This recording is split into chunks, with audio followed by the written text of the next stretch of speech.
आपकी अदालतमध्ये क्रिकेटर युवराज सिंग यांच्यावर आरोप आहे की यांनी आपल्या बेजबाबदारपणामुळे आपला फॉर्म खराब केला. युवराज, तुम्ही ते प्लेयर आहात जेव्हा मैदानामध्ये उतरत होतात तर समोरची टीम थरथरायला लागायची. T20च्या वर्ल्ड कपमध्ये 2 वर्ल्ड कपमध्ये तुमचा धाक कायम राहिला.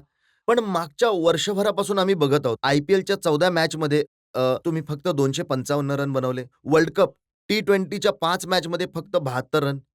चांगलं नाही ना वाटत हे? हे बरं झालं तुम्ही मला कॅल्क्युलेशन करून दिलं की मला माहीत नव्हतं. ना तुम्ही पहिल्या वर्ल्ड कपचे रन सांगितले, ना तुम्ही दुसऱ्या वर्ल्ड कपचे. चांगल्या प्रकारे तुम्ही तिसऱ्या वर्ल्ड कपचे जो माझा खराब गेला. असं आहे की मागच्या 1 वर्षापासून मला खूप दुखापती झाल्या. अनफॉर्च्युनेटली एका प्रकारे एक साथच एवढ्या जखमा झाल्या की माझं परत कमबॅक खेळणं आणि मग पुन्हा दुखापत होणं खूप कठीण होतं. मला खूप सीरियस रिस्ट इंज्युरी झाली होती, नी इंज्युरीनंतर. त्यानंतर माझ्या 3 प्रकारचे फ्रॅक्चर झाले होते आणि लास्ट सीझन मला एक नेक इंज्युरी झाली. तर अनफॉर्च्युनेटली मला खूप दुखापती आहेत. मी एक एक्सक्यूज नाही देत. मला 10 वर्ष झाली इंडियासाठी खेळतोय. 10 वर्ष किंवा 15 वर्ष किंवा 8 वर्षामध्ये कधी ना कधी फॉर्म तुमचा वर-खाली जात राहतो. फॉर्म इज लाइक तुमचं आयुष्य. कधी वर, कधी खाली. तर माझ्याकडून मेहनतीमध्ये कधी काही कमी नाही राहिली. पण आय एम शुअर की आता फॉर्म जर खराब आहे, तर फॉर्म खूप लवकरच चांगला होईल. गॅरी क्रिस्टेनने म्हटलं की जेव्हा वर्ल्ड कप खेळायला गेलेला तेव्हा 3 प्लेयर असे होते जे फिट नव्हते. तुमचंही नाव होतं त्यामध्ये. जर तुम्ही म्हणत आहात की तुम्ही फिट नव्हतात, दुखापत झालेली होती, मग खेळायला का गेला होतात? नाही, मी असं नाही म्हटलं की मी फिट नव्हतो आणि मी खेळायला गेलो होतो. मी म्हणत होतो की त्याच्या आधी दुखापत झाली होती. आणि दुखापत त्याच्या आधी IPL झाली होती. IPL खेळलो मी. त्यानंतर 2020 वर्ल्ड कप खेळायला गेलो मी.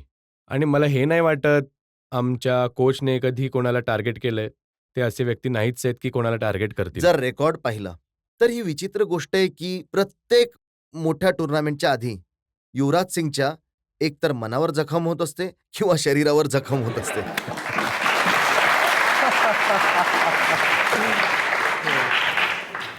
मनावर तर जखमा खूप खाल्ल्यात मी. आता शरीरावर जखमा होत आहेत, तर आय थिंक लवकरच दोन्ही प्रकारातून रिकव्हर झालो तर बरं होईल. बोटाला जखम, मनगटाला जखम, खांद्याला जखम, कदाचित कोणतीच अशी जागा शिल्लक नसेल की ज्याचं ऑपरेशन नसेल झालं. लकीली माझं कोणतं ऑपरेशन नाही झालंय, पण हां. जखमा खूप झाल्यात. मग तुम्हाला नाही वाटत की खूप जास्त क्रिकेट खेळण्यामुळे जखमा जास्त लागत आहेत, रिकव्हर होण्यासाठी वेळ नाही मिळत आहे? नाही, असं होत असतं कारण आता जेव्हा T20 फॉर्मॅट आला तर क्रिकेट खूप वाढलाय. आधी 50 ओव्हर टेस्ट मॅचेस होत्या. कारण आता लोकांची प्रशंसा जरा प्रशंसक T20च्या दिशेने झाले आहेत. कारण फास्ट पेसमध्ये गेम खेळला जातोय. तर स्पष्ट आहे की जितकं तुम्ही जास्त क्रिकेट खेळाल किंवा कुठलंही जास्त काम कराल तर दुखापत होईलच. पण तुम्हाला तुमच्या हिशोबाने ॲज अ प्रोफेशनल तुम्हाला तुमच्या बॉडीला मॅनेज करता आलं पाहिजे. तुम्हाला माहीत असलं पाहिजे की आपल्यासाठी कोणता क्रिकेट इम्पॉर्टंट आहे किंवा तुमच्यासाठी कोणतं वर्ष जास्त इम्पॉर्टंट आहे किंवा एक प्लेयर म्हणून किती इम्प्रूव्ह करू इच्छिता, तर तुम्हाला तुमची ॲज अ प्रोफेशनल तुम्हाला बॉडीची काळजी घेता आली पाहिजे. संदीप पाटीलने एकदा म्हटलं होतं की युवराज सिंग असे प्लेयर आहेत जे कोणाचंच ऐकत नाही. त्यांना कितीही समजवा ते त्यांच्याच स्टाईलमध्ये खेळत असतात. कितीही समजवा ते त्यांच्या स्टाईलमध्येच फील्डिंग करत असतात. आणि म्हणूनच दुखापती होतात. मी ऐकतोच तर सगळ्यांचंच, पण करतो माझ्या मनाचं. कारण आय फील की ज्या ज्या प्रकारे मी कंट्रीसाठी खेळलोय, ज्या जोशाने मी आणि ज्या डेडिकेशन आणि हार्डवर्कमधून मी आलो आहे, तीच पद्धत आत्मसात करतो. कारण जी माझी अटॅकिंग फ्रेम आहे, माइंड आहे, जे माझं माझी बॉडी आहे किंवा माझी टोन आहे, त्या पद्धतीने मी इंटरनॅशनल क्रिकेटमध्ये सक्सेसफुल झालोय. आणि जर मला वाटत आहे की मी त्या गोष्टीला जेव्हा तुम्ही खेळायला सुरुवात केली, तुमच्याकडून खूप चुका होत असतात, तुम्ही चुकांमधून शिकता. पण मला नाही वाटत की मी जर ती माझी बॉडी लँग्वेज किंवा टोन जो काही असेल, तो मी सोडला, तर पुन्हा मी सक्सेसफुल होऊ शकेन. आता बघा काय होतं जेव्हा तुम्ही मैदानामध्ये उतरता, जे लोक टीव्हीवर बघतायत, जे मैदानात आहेत, ते टाळ्या वाजवतायत आणि कॉमेंटेटरही आता जोरजोरात ओरडायला लागलाय की युवराज सिंग आलाय, आता बघा तुम्ही की किती गतीने रन बनतील आणि मग पुढच्याच वाक्यामध्ये म्हणतायत आउट झाले. हो, असं वाटतं की मीच एक असा बॅट्समन आहे जो आउट झालाय आतापर्यंत. बघा, क्रिकेट जो गेम आहे, तो त्याचा success rate is less than 50% for a batsman or a bowler. मला नाही वाटत असा कोणताही बॅट्समॅन असेल, जो प्रत्येक मॅचमध्ये रन बनवत असेल. एक्सेप्शनल बॅट्समन आहेत जसे की तेंडुलकर आहेत, पॉन्टिंग आहेत या गेममध्ये. या गेममध्ये सक्सेस रेट खूप लिमिटेड असतो. मी तुमचं म्हणणं मान्य करतो की बॅटिंगमध्ये सक्सेस रेट 50% होऊ शकतो. बॉलिंगमध्ये विकेट मिळेल ना मिळेल अगदीच तुमच्या हातामध्ये नसतं, पण फील्डिंग, बॉल पकडणं ते तर तुमच्या हातामध्येच असतं. नाही, ते पण म्हणणं बरोबर आहे, की बॉल पकडणं तुमच्या हातामध्ये असतं. कित्येकदा तुम्ही बॉल पकडायला जाता आणि बॉल जमिनीवर आपटून जोरात वर निघून जातो. जसं तुम्ही पाहिलं असेल, की एक पोल्ट्री फार्ममध्ये माणूस कोंबड्याला पकडण्याचा प्रयत्न करत असतो. त्याला कापून खायचं असतं, पण तो पकडू शकत नाही. तर मग हात तर त्याचे तेच आहेत, पण तो फील्डिंगच करत आहे ना. तर कित्येकदा बॉलची मोमेंट अशी असते, की बॉल तुमच्या आयसाईटमधून निघून बघा, जातो. तुमच्यासाठी असं म्हटलं जात होतं की खूप चांगले फिल्डर आहेत आणि असे फिल्डर आहेत ज्याच्याजवळ बॉल जाईल तर पकडलाच जाईल. पण आता अवस्था अशी झाली आहे की तुम्हालाही पॉइंटवरून हटवून मिड ऑफला पाठवलं गेलंय. हो, बरोबर आहे.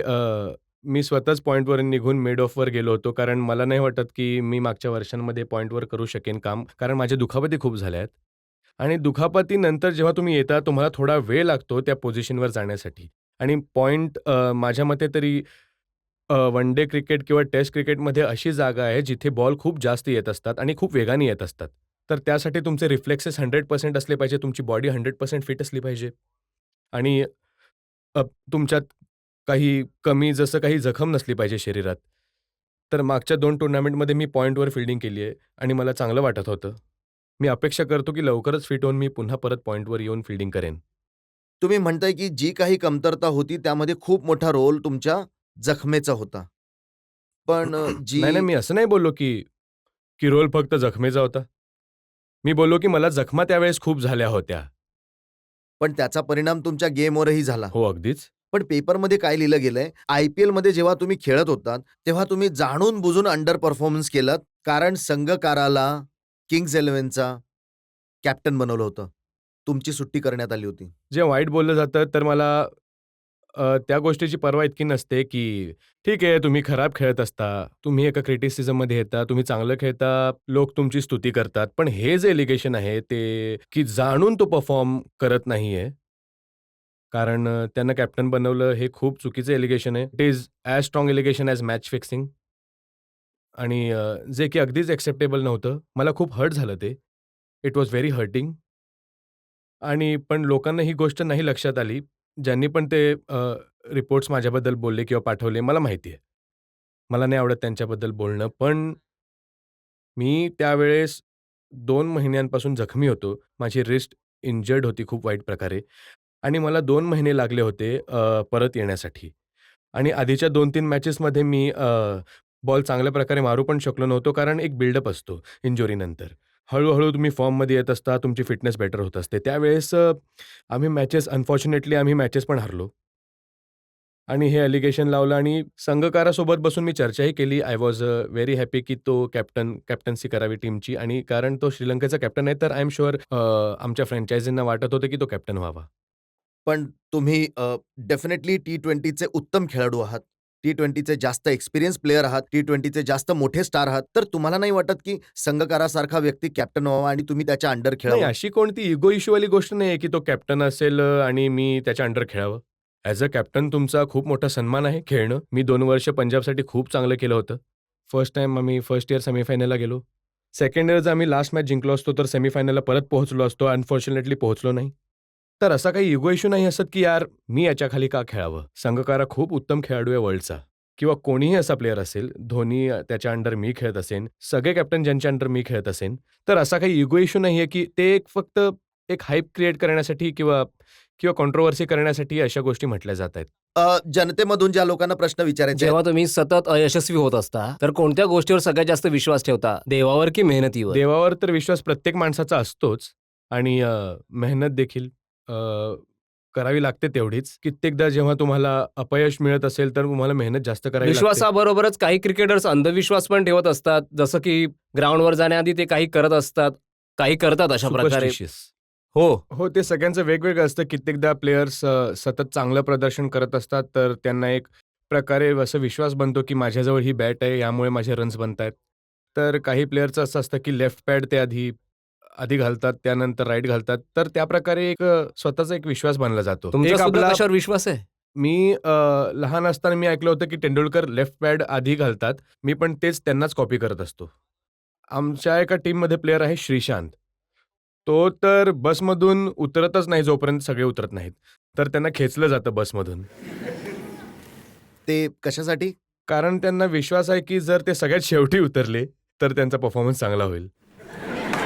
आता हे ऐकून श्रीशांत पुढच्या वेळी बसमधून सगळ्यात आधी उतरतील बघा.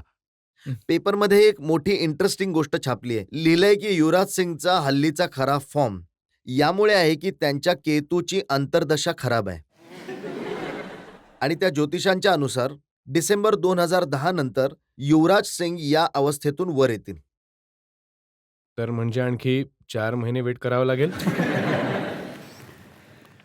तर मग आम्ही अपेक्षा करू की जेव्हा 2011 मध्ये जो वर्ल्ड कप होईल, तर त्यामध्ये युवराज सिंग वर्ल्ड कप जिंकून आणतील इंडियन टीमसाठी. राहू, केतू जे काही आहे मी या गोष्टीवर विश्वास नाही ठेवत. मी विश्वास ठेवतो आपल्या कंट्रीला रिप्रेझेंट करण्यामध्ये, मेहनत करण्यामध्ये, डेडिकेशन, हार्डवर्कने खेळण्यामध्ये. हां, आता काही लोक या गोष्टींना मानतायत, पण मी नाही इतकं मानत. मग काय करणार इम्प्रूव्ह करण्यासाठी? इम्प्रूव्ह करण्यासाठी मागच्या 10 वर्षापासून जे करत आहे, मेहनत करतोय आणि आमचे गोल्स काय आहेत वर्ल्ड कपपर्यंत पोहोचण्यासाठी.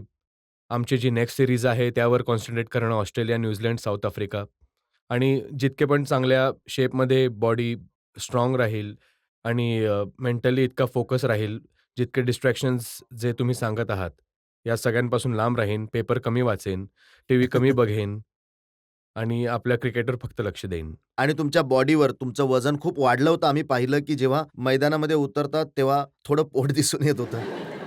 हो, ते देखील एक वेगळ्या प्रकारचं ॲलिगेशन होतं जेव्हा तुमचा परफॉर्मन्स चांगला नाही होत, तर बोलून टाकलं जातं की तुमचं वजन वाढलंय किंवा तुम्हाला अशा प्रकारची जखम झाली आहे किंवा तुम्ही कुठे बाहेर फिरायला गेलात. तर आय थिंक मी काही 10 किलो वेट पुट ऑन करून आलो नव्हतो. लोकं हे नाही समजत की माझ्या इंजुरीमुळे असं म्हटलं गेलं होतं की तुम्हाला आता पळायला मनाई आहे. कारण तुम्ही जर पळाल तर तुमचा हात हलेल किंवा इट्स इम्पॉर्टंट की तुम्ही आता रेस्ट करावी आणि 1 महिना किंवा सव्वा महिन्यानंतर ट्रेनिंग सुरू करावं.